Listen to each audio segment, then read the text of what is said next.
makanan sihat. Tak, Mami tahu tak makanan sihat tu apa? Wah, seronoknya. Mami tak tahu. Apa yang Ika belajar? Inilah Ika nak cerita. Hai kawan-kawan. Hari ini saya nak buat makanan sihat. Inilah bahan-bahannya. Mula-mula kita kena sediakan roti, mayonis, telur rebus, garam dan lada hitam.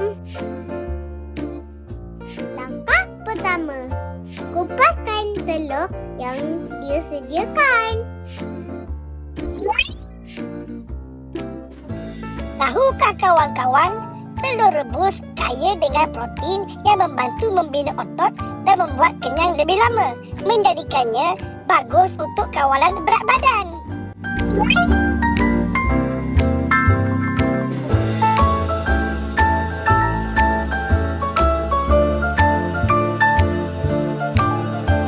Kemudian, lenyekkan telur yang dikupas.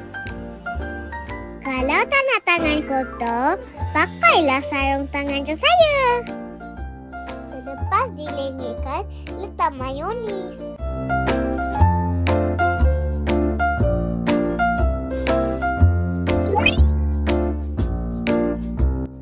Mayonis menggalakkan sirkulasi darah, menguatkan tulang dan memelihara kesihatan mata.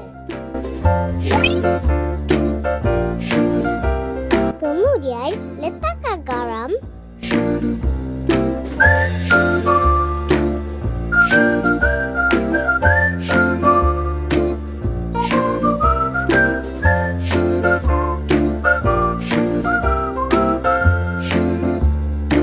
Dan lada hitam.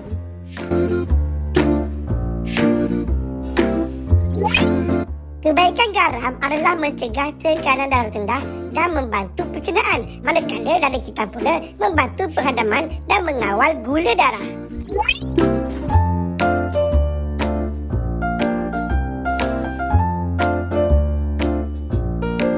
Gaulkan sampai sebati ya.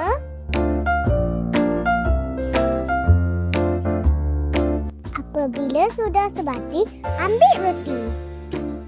Letakkannya di atas roti. Roti adalah sebagai sumber tenaga melalui karbohidrat, membantu kesihatan penghadaman kerana kandungan serat dan boleh membantu pengurusan berat badan. Selain itu, dia juga membekalkan vitamin, mineral dan protein. Dan ambil lagi satu roti untuk letak di atasnya.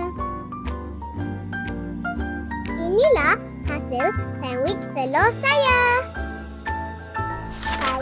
Saya nak potong roti. Dengan saya kena guna pisau. Saya kanak-kanak lagi. So pisau tu bahayalah untuk saya.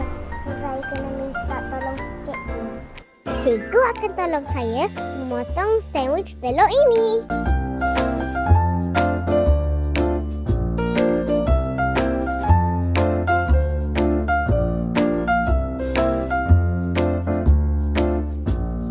Wah, nampak sedaplah.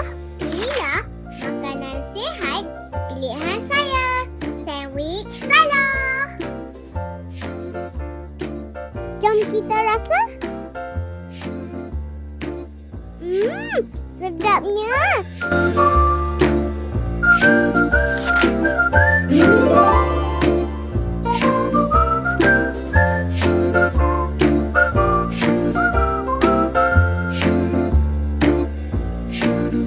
Selamat mencuba kawan-kawan. Wah, kalau macam tu, boleh tak Ika buatkan untuk Mami? Boleh. Inilah Ika nak buat. Jom.